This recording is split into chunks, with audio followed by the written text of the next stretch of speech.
You should hear what keeps him up at night. This is what keeps me up at night. I don't understand how my fellow Americans, I don't even understand how this election is close. And yes, I'm voting for you, but I would also vote for that wall over there. Well, he's half right. We do need a wall. To keep out gang members, fentanyl dealers, human traffickers, and Anna Navarro. What's funny, though, is that Stern actually thought that was a compliment. Stern has become such a wussified sycophant, he doesn't realize that telling Kamala that he'd vote for a wall is telling her that he knows she's as dumb as one. As demonstrated by a startling live broadcast, Howard Stern's career was based on shock revolt and upending the status quo. However, Greg Gutfeld's attack on the king of controversy was met with awkward quiet that screamed louder than words, rather than retorts or fires. Gutfeld questioned Stern's progress, revealing that it was a complete sellout, that the rebel had taken over the system, and that the uncensored icon had been out-rebelled in his own country. But it is incredibly brave to take this stance after you've made $300, $400 million not being woke, right? Loving Donald Trump, exploiting the mentally ill, wearing blackface. Look at the crop of woke comics, whether it's Stern or Jimmy Kimmel, his BFF, Sarah Silverman, Joy Behar, Michael Ian Black. What do they all have in common? They wore blackface. And then they went woke. It's not a chicken or egg thing there. You know what order it came. So I call this BFR. It's blackface reparations. There's nothing in Stern's previous career that could withstand this modern witch hunt that he now embraces. So this is a form of restitution. Maybe he says, if I'm woke too, the crocodile will eat me last, but they always do eat. But I get it. He flipped from populist to elitist because now he's with elitists. The recent argument between Greg Gutfeld and Howard Stern on live television was one such case. Only one of the two media titans, who came from quite different planets, looked like he still belonged in the stratosphere after a cultural clash that went beyond a verbal sparring match. A loud, fiery, and inevitable meteor strike is how some television moments stay embedded in popular culture, while others are watched and then forgotten. I will say this, Dagan. I thank God for Howard Stern because he does make me feel normal by comparison. Because I'm like the Fox recluse. I don't do anything. I don't go anywhere. But he makes me look like, Pete Davidson on a... Yeah, he's a germaphobe. Like, his wife rescues cats. That's her job, apparently, her thing. But you can get toxoplasmosis. That's true. Cryptosporidiosis. AIDS! And no, you can't, but... You can't get... But you can get... I mean, what are the chances I get that again? Like a lot of diarrhea related. He made a fortune and a name by taking chances that no one else did. And he once invented shock radio. He was the unbridled conscience and bold voice of rebellion of a generation tired of civilized society. If you enjoy this video, don't forget to hit the bell button and subscribe to the channel. Stern's name was a byword for controversy, dissent, and disturbance. You couldn't ignore him, whether you loved him or not. The disadvantage of being a rebellious king is that, if you hold the position for an extended period of time, it becomes boring. Over the years, Stern has experienced a gradual yet intriguing metamorphosis. On his radio show, Howard Stern defended wokeism, saying it's a compliment when someone calls him woke. Listen. If woke means I can't get behind Trump, which is what I think it means, or that I support people who want to be transgender, or I'm for the vaccine, dude. An outspoken stranger and a reserved celebrity interviewer are mixed together with Hollywood's elite. Greg Gutfeld is a virtuoso at confrontation on TV, despite his detractors. The modern Howard Stern frequently comes across as a polished talk show host rather than the fiery force he once was. He is not just a political analyst but also an expert in late-night gestures and cultural deconstruction. He blends humor, sarcasm, and scathing remarks in his regular broadcast. Stern quickly transformed his fleeting presence in one of Gutfeld's episodes into a focused, almost surgical takedown. But Feld did not merely challenge Stern's transformation. He shattered it, challenging the trajectory of Stern's growth and mocking the guy who once thrived on chaos for now promoting conformity from his rooftop studio.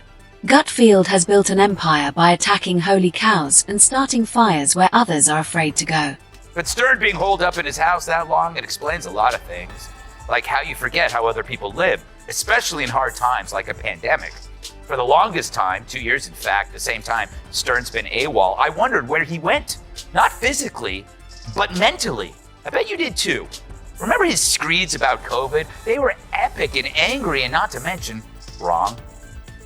When are we going to stop putting up with the idiots in this country and just say, it's mandatory to get vaccinated? F them, their freedom. I want my freedom. To be clear, this was no casual remark. Gutfeld went over to Stern and told him the story, not as a legend, but as a warning. It was an obvious message. Howard Stern, once a fearless iconoclast, has turned into the same thing Gutfeld used to be upset about in his world. The cardinal sin is to sell out and join the very system you fought to overturn. Gutfeld sliced cleanly, like a surgeon with a knife, instead of screaming or foaming at the mouth. He compared the old Stern, the wild-haired, dangerous truth bomber who scared censors and ridiculed elites, with the new Stern, who was meticulously groomed and was cozying up to celebrities. He tore it up at one point. Silently and cruelly, a legacy that had been painstakingly built on rebellion and was now on the brink of respectability was disintegrating. The absurdity nearly wrote itself here. The man who had built an empire by mocking fakery was now wearing the same mask he had ripped from others. Gutfeld only needed to explain the transition because the symbolism was so powerful that he didn't need to provide any details. The startle the athlete, who had previously spat on the red carpet, now did it for himself. Even when I watch them on Saturday Night Live with the where they have Maya Rudolph playing you, I hate it. I don't want you being made fun of. Oh my God. There's too much at stake. I believe the entire future of this country right now, I mean, as America, land of the free, home of the brave, I think it's literally on the line. So a guy who's supposed to be funny for a living now claims her candidacy is too important to joke about.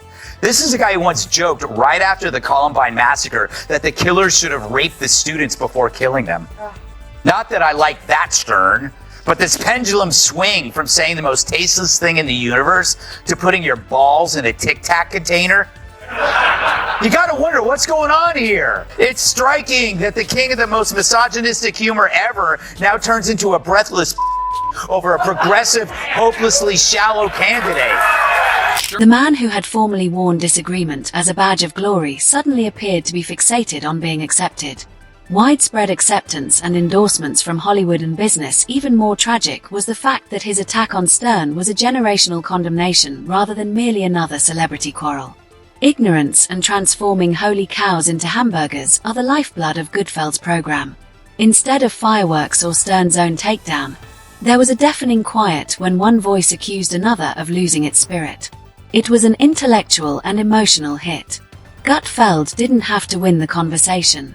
The public's immediate impression of something genuine and the fact that it hit so accurately were the true victories. This time, viewers saw in real time how Gutfeld portrayed Stern as a ghost of his former self. Because it was cold and scathing rather than loud and belligerent, it resonated with anyone who has witnessed a once revolutionary voice fade into comfortable irrelevance, not just those who respect either character. Stern was the one that called everyone out, so this time it stayed. There was no more obvious difference between the two.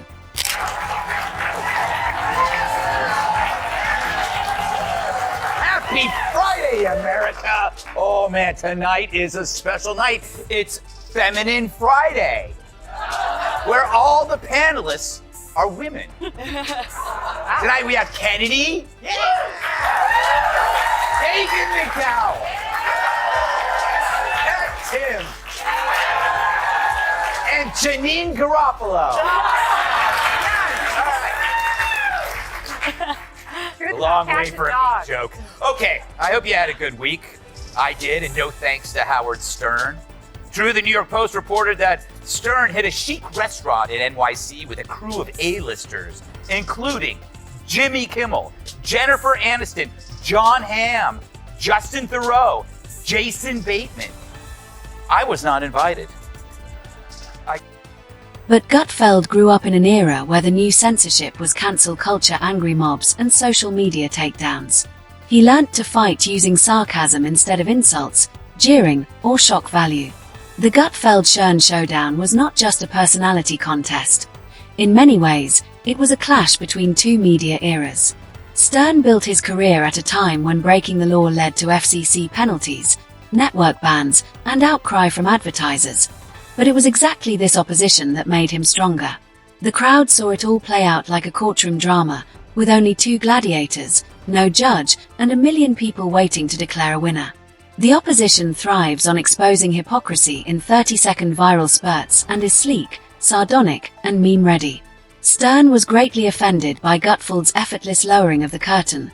Rather than disparaging Stern's past, he applauded it. The comparison contained the slur. Stern got even more pathetic, wondering how she doesn't nap. When you said you don't nap, I get it, because like what you've taken on is extraordinarily difficult. And I mean, do you feel the pressure of the moment in the sense that, like when I met you out in the hall, I said, I'm really nervous because I want this to go well for you. I want it to go well for the country. Hold on. I need a minute. Old Stern Gutfeld suggested that he would have demolished the sanitized version that now airs on satellite radio and late-night talk shows while sporting a stylish sweater.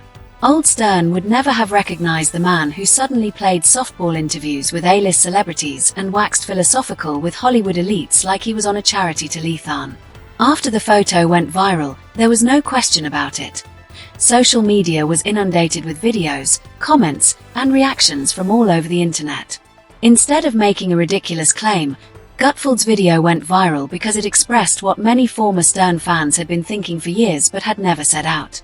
It raised more significant questions, such as whether it was possible for someone to remain a rebel forever.